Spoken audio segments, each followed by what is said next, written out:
Achtung, hey. Von rechts. Nein. Es ist scheiße anstrengend.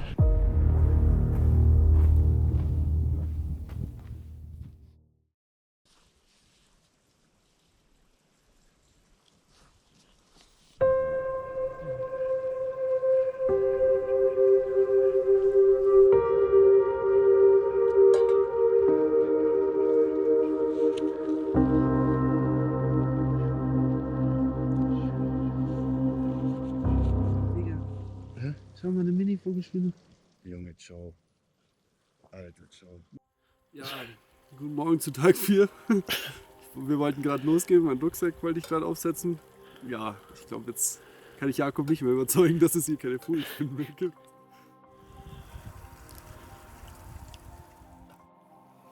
Okay, let's go. Aber eigentlich müssen wir das schon tierfreundlich machen. Ich würde einen Steck nehmen, ohne Witz, und dann die runterkicken. Weil sonst läuft die nur woanders rein.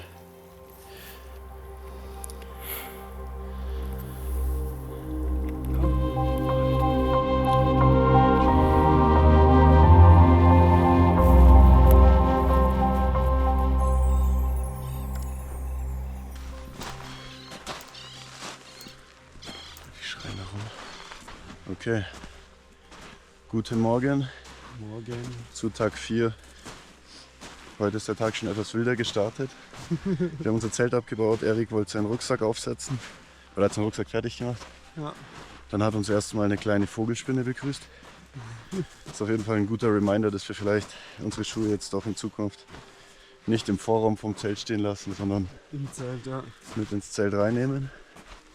Ansonsten war gestern Abend, bis zum Abend war der Tag gestern eigentlich richtig geil. Dann hatten wir gestern Abend noch ein bisschen Krise, Ja. weil wir festgestellt haben, dass das eine GPS aus irgendeinem Grund die Zusatzrouten nicht richtig anzeigt und dass wir deshalb nicht auf den Vulkan hochgehen konnten oder können. Jetzt machen wir mit dem GPS noch die Etappen fertig, also 2 Tage, und steigen dann aufs andere GPS um, damit die Waypoints und also unsere Wegstrecke auch richtig aufgezeichnet ist und dass wir das dann so auch abgeben können. Ja, so ist es. Wir wussten ja, dass es ein Abenteuer werden kann und dass auch was schief gehen kann. Und ja, müssen wir nächstes Mal, haben wir gesagt, investieren wir noch ein bisschen mehr Zeit in die Planung, dass wir es nochmal gegenchecken, auch wenn es teilweise ein bisschen schwierig gewesen wäre, das zu prüfen. Aber ja, wir lernen jetzt draus und machen das vielleicht bei der nächsten Tour besser. Jo, Und jetzt laufen wir halt und schauen den von unten an. rein in Tag 5, da pennen welche schon.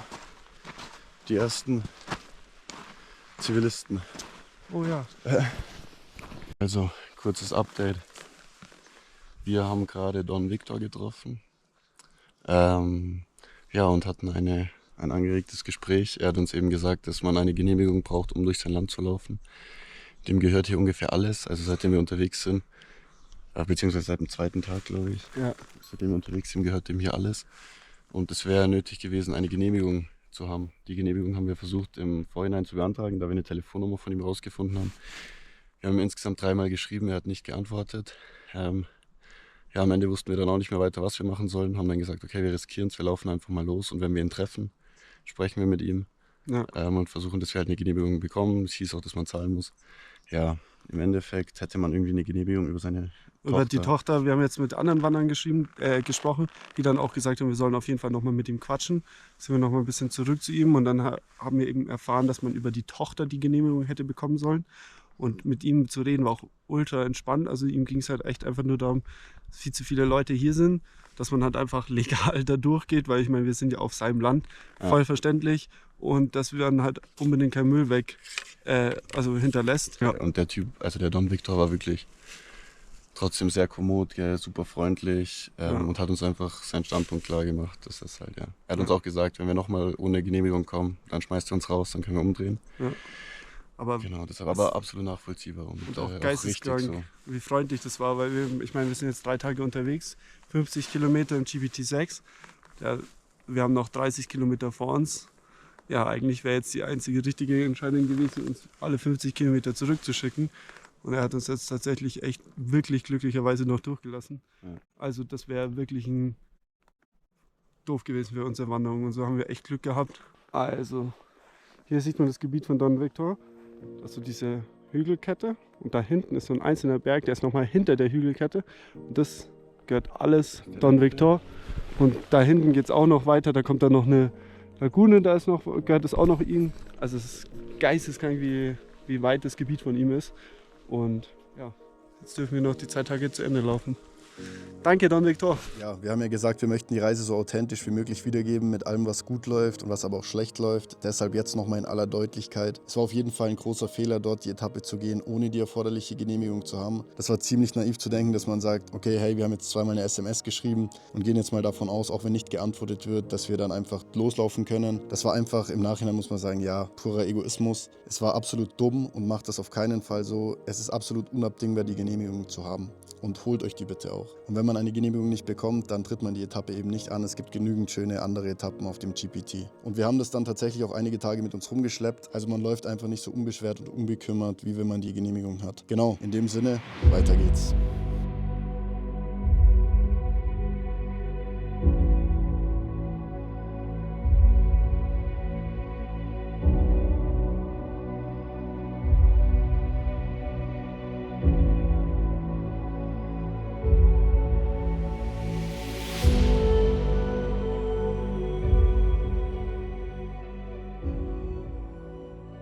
Ja, trotz dieses Dämpfers am Morgen, der uns wirklich grantig auf uns selber gemacht hat, ging es dann glücklicherweise trotzdem weiter für uns. Und somit hieß es wieder weiterlaufen durch diese surreale Mondlandschaft. Es war wirklich verrückt, also es ging da vorbei an Vulkanfeldern, vorbei an Lavafeldern und die ganze Zeit gerade durch diese schier unendlichen Aschefelder. Die Hitze war an dem Tag auch wieder extrem drückend und wir haben ewig keinen Schattenplatz gefunden. Die Rucksäcke sind auch nicht leichter geworden, also es war dann schon ein Kampf am Vormittag, vor allen Dingen mit dem Wissen im Hinterkopf, dass man da ein bisschen Mist gebaut hat. Irgendwann mittags haben wir dann trotzdem Gott sei Dank noch einen Schattenplatz gefunden. Der war wieder minimal, gerade genug für uns zwei, sodass wir unsere Oberkörper und Köpfe gerade so noch in den Schatten bekommen haben. Aber auf jeden Fall besser als nichts. Deshalb, ein schöner, aber irgendwie komischer Tag am Vormittag. Trotzdem, Freunde, die Mühen sollten sich lohnen. Schaut selbst. Oh ja, wir müssen sehen. Boah, sehr stark.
Okay, heute Tag 4, oder?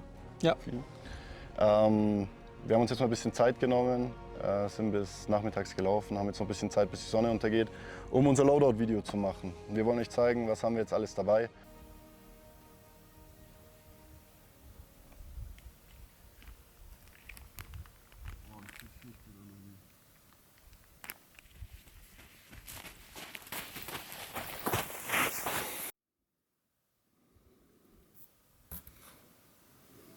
Junge, das sind Pferde.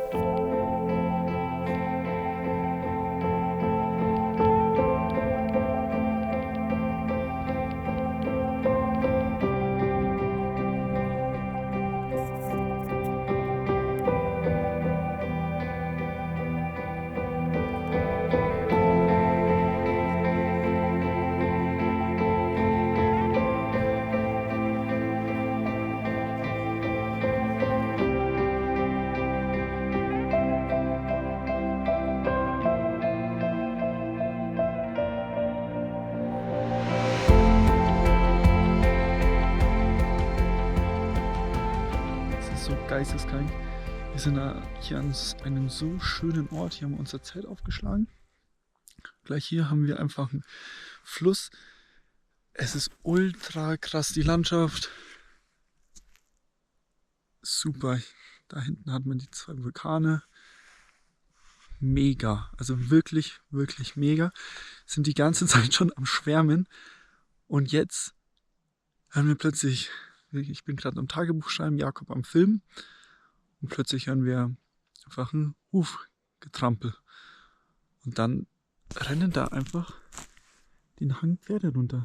Schon wieder gerade. Wildpferde einfach. Wir dachten erst sind Pferde mit einem Arriero dann, der die anführt. Aber nein, die sind einfach erst auch volle Kanne auf uns zugerannt, waren am Spielen, die Pferde. Ultra schönes Bild. Und ja, jetzt haben die sich alle hier versammelt. Auf der Freifläche, man sieht es vielleicht schlecht, hier versammelt und genießen da jetzt das Leben.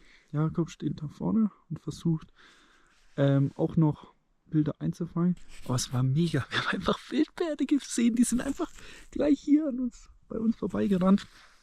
Und ich habe schon gesagt, wir sind dauernd am Schwärmen von diesem Ort und wir haben gesagt, wir wissen gar nicht wie, also ultra schön. Und jetzt sind die einfach noch vorbeigerannt. Also wir haben schon gesagt, das ist ein gefühlt legendärer Ort. Also das ist wirklich wie in so einer Traumwelt, wo dann extra noch die Pferde vorbeirennen. Vorne war auch ein weißes Pferd dabei. Wir haben schon gesagt, am besten ist es ein Einhorn oder sowas. Dann wäre es perfekte Wunschwelt.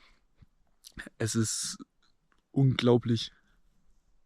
Dafür sind wir nach Chile gekommen. Und dass es so mega wird, das hätten wir auch nicht gedacht. Und das ist Tag 4. Und wir sind so hin und weg. Es ist so unglaublich. Ich fasse es nicht. Man sieht hier sogar noch den Stau. Die sind einfach runtergaloppiert. Geil, Mann, Erik.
Ja, Tag 5.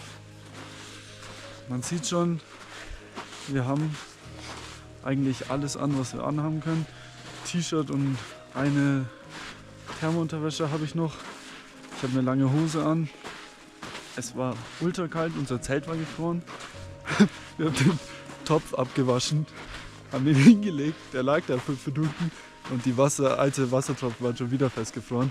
Also es muss heute bestimmt, weiß nicht was, -5 Grad haben. Sowas wahrscheinlich, ja. Also es war eine brutal kalte Nacht. Wir fragen uns eigentlich auch warum, weil wir sind nur auf 2000 Metern. Aber vielleicht, weil wir eben so in einem Tal sind. Naja, wir laufen jetzt ganz verfroren Richtung Sonne.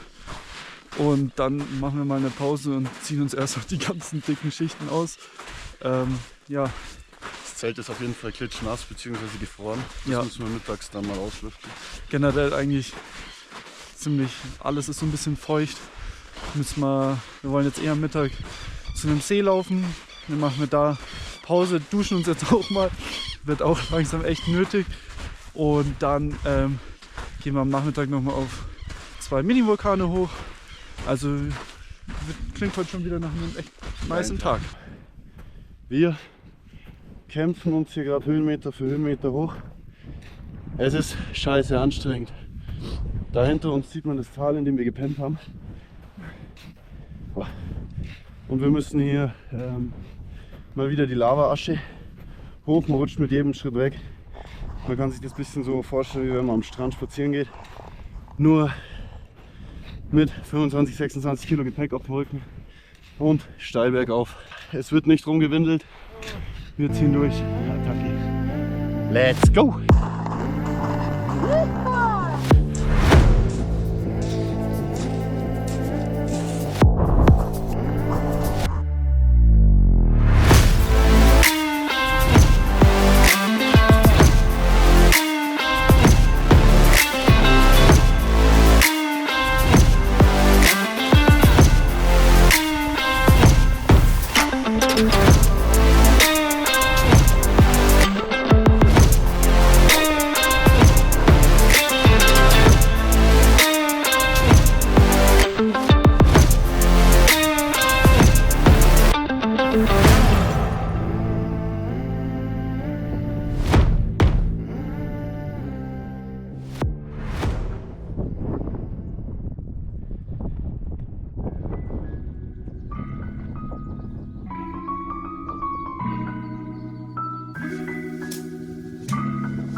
Schlechte Nachrichten. Solarpanel funktioniert nicht mehr. Wir kriegen es zumindest nicht an. Wir können es uns eigentlich nicht wirklich erklären, woran es jetzt liegt. Also entweder Option 1 ist der Staub, dass wenn wir es auf dem Rucksack getragen haben, dass wirklich Staub in die Anschlüsse gekommen ist. Die haben wir jetzt ausgepustet. Ja. Also einmal aufgeschraubt, ausgepustet. Deshalb, ja, möglich ist es, aber wir verstehen es nicht ganz. Oder Option 2, heute Nacht war es richtig zapfig. Also wir wissen nicht, vielleicht -5, vielleicht sogar -10 Grad. Das Solarpanel war zwar im Rucksack, aber der Rucksack lag halt im Vorzelt. Also da war es schon auch zapfig. Und das eventuell damals vielleicht gefroren ist oder irgendwie dann getrocknet ist über den Tag und dann halt nass geworden ist, keine Ahnung. Auf jeden Fall funktioniert es jetzt nicht mehr. Jetzt lassen wir erstmal noch liegen und hoffen, wenn es wirklich feucht ist, dass es dann raustrocknet. Ansonsten Alternative morgen dann in Lamina, also das wäre sowieso unser nächster Zwischenstopp, die nächste Stadt. Ja. Dass wir dort versuchen, irgendwie einen Shop zu finden oder ein Hotel oder sonst was, wo wir die Sachen laden können. Und dann müssen wir halt die nächsten 7 Tage den Akkus ziehen, weil dann können wir dann ein bisschen weniger filmen. Ja. Und unser Campspot hier ist auch scheiße. Es ist so windig und die ganze Zeit kriegt man Sand ins Gesicht und es brütend heiß. Man kann sich nicht ins Zelt legen, es gibt nirgends Schatten. Ja, heute ein anstrengender Vormittag mit vielen Höhenmetern und viel Laufen. Ja, und ein nicht belohnter Nachmittag. Ah ja, genau. Kann man es ganz gut zusammenfassen. Ja. Also natürlich, die Natur ist schön und so. Kann man nicht leugnen, aber ja.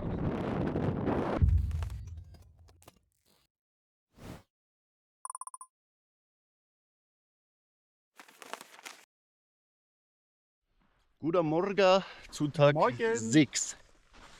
Heute auf dem Programm eigentlich nur verpflegen. Ende Und- GPT-6. Ah ja, stimmt. Wir vollenden unsere erste Etappe. Und dann müssen wir unsere Akkus laden für die Kamera. Weil gestern beim Loadout-Video noch hoch gelobt, hoch angepriesen, unser Solarpanel ist jetzt defekt. Ja, wir wissen immer noch nicht warum. Wir haben es nochmal auseinandergeschraubt, nochmal durchgepustet. Wahrscheinlich wegen der Kälte in der Nacht. Ist jetzt mal so Ja. die naheliegendste Vermutung, bis da Wasser reingekommen ist. Naja, nichtsdestotrotz, wir kommen jetzt bei so einem kleinen Dorf, einer kleinen Stadt an. Dort müssen wir jetzt jemanden finden, bei dem wir unsere Akkus laden dürfen. Dann müssen wir verpflegen, das heißt, wir müssen einkaufen. Erik hat gestern schon eine Packliste geschrieben. Ja. Wir werden viel Nudeln kaufen. Ne? Nudeln, Öl, Haferflocken, sowas.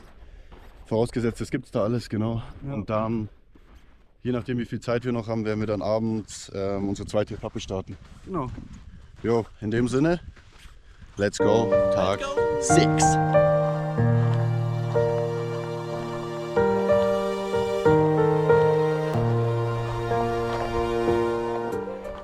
vorne sieht man unseren ersten Baum. Jakob und ich haben seit endlich wieder Schatten. Seit 5 Tagen ungefähr keinen Baum gesehen, beziehungsweise waren so 2 Baumstrauch-ähnliche Sachen an meinem Flusseimer. Aber da hatte man auch keine Chance, Schatten zu bekommen. Das ist der erste gescheite Baum, den wir wieder sehen.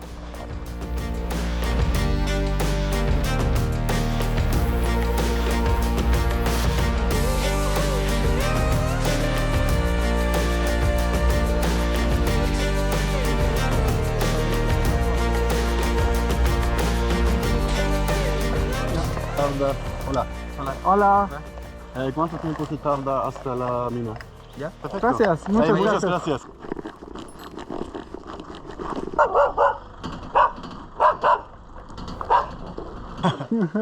La más chica. Pase, ¿no? Sí.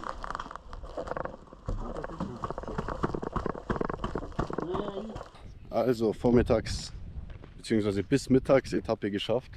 Ja. Das waren jetzt insgesamt, wir haben es noch nicht genau nachgeschaut, auf jeden Fall mal so um die 13 Kilometer. Ja. Wir mussten erstmal noch 3 Kilometer absteigen vom Vulkan.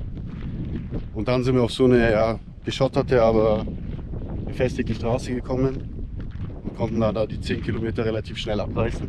Auch wenn es dann am Ende echt doch ziemlich anstrengend Wurde trotzdem auch wieder anstrengend. Genau, auf jeden Fall wurden wir dann auf dem Weg angesprochen von einem Mann, der hat gemeint, er hat eine Unterkunft hier in La Mina, wo wir jetzt rausgekommen sind. Da haben wir jetzt lang hin und her überlegt und haben dann gesagt, okay, vielleicht ist es top, um unsere Elektronik zu laden. Genau, und jetzt gehen wir nochmal zu dem Shop und klären jetzt nochmal die Route ab, weil die uns das angeboten haben oder beziehungsweise weil wir ins Gespräch gekommen sind.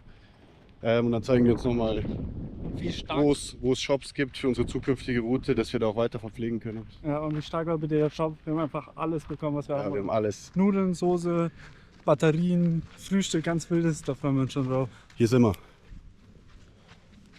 Hopp. August, servus.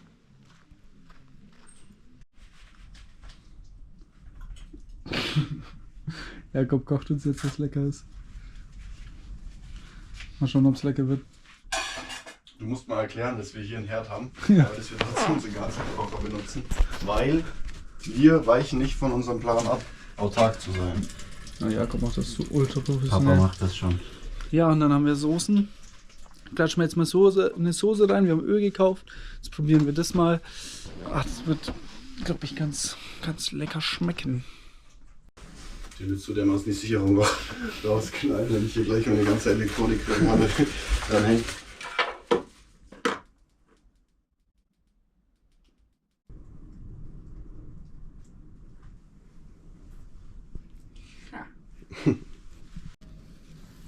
Dieser Mann ist einfach ein Macher. Er hat die Hoffnung um unser Solarpanel noch nicht aufgegeben. Aber es schaut so aus, als würde es immer noch nicht funktionieren. Wir bleiben am Ball.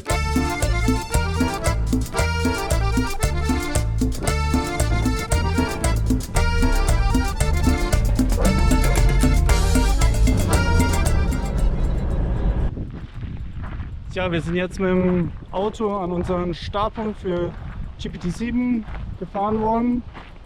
Was war das jetzt? 10 Kilometer ungefähr, die wir mitgenommen wurden.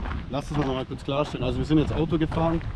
Ja, aus dem Grund, wir hatten jetzt die Überlegung, entweder wir pennen in der Bude, die wir uns jetzt genommen haben, primär um die Akkus zu laden.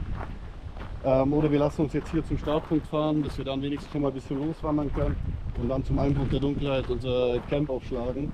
Und somit halt vermeiden, dass wir in einem Bett pennen, was ja eigentlich so ein bisschen unsere selbstgesteckte Challenge war, im Outlook zu sein, draußen zu sein. Genau, das ist der Hintergrund, warum wir überhaupt Auto gefahren sind.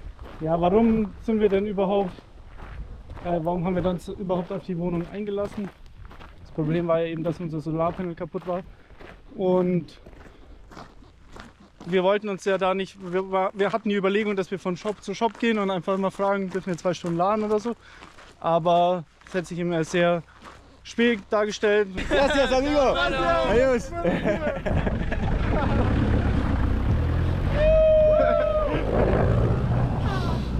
Es ist wirklich unfassbar. Also Alle so lieb. Ich weiß nicht. jedes Auto, das hier vorbeifährt, also von jedem Autofahrer oder jeder Autofahrerin, werden wir hier gefragt, ob die uns mitnehmen sollen. Wollen Genau. noch. Alle interessiert, wo wir hingehen, ob die uns mitnehmen sollen. Und wenn nicht, dann fahren die vorbei, winken uns alle, grinsen uns voll an. Es ist wirklich eine Freundlichkeit Unglaublich. hier, das ist unvorstellbar. Noch nie so erlebt. Ja. Richtig geil. Okay, wir gehen weiter, aber wir lassen uns nicht mitnehmen, weil wir ackern rein. Ja, wir haben uns ja schon 10 Kilometer mitnehmen lassen. Wie man sieht, wird hier erklärt, wie wir die Stecker richtig nutzen oder dass wir in einem Gebiet von Jäger sind. Wir sind uns noch nicht ganz sicher. Aber wir machen uns auf einen Kampf bereit, gell Jakob? Absolut, ich bin ready. Piu, piu, piu.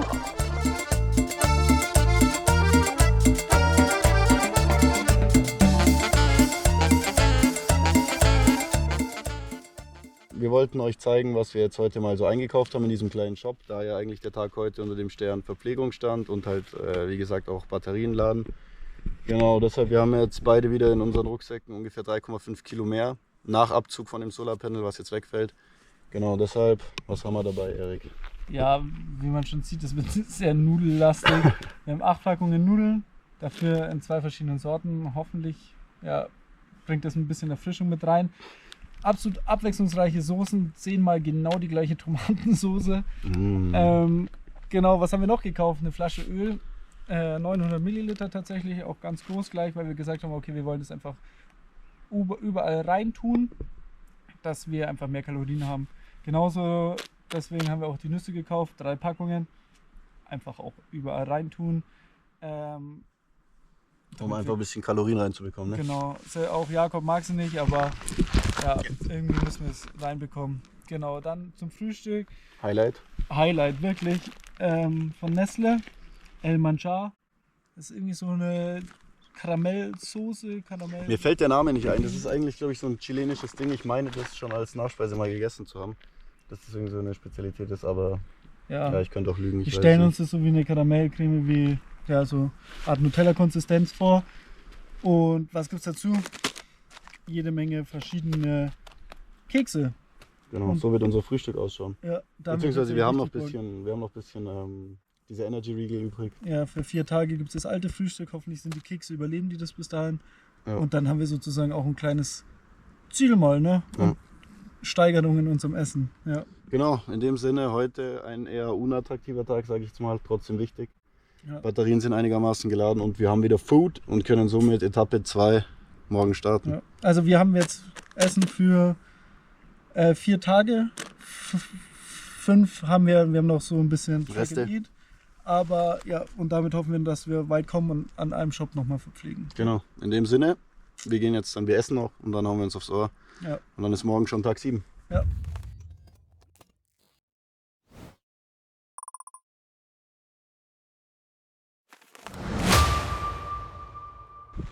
Ich bin richtig durch, ich kann nicht mehr.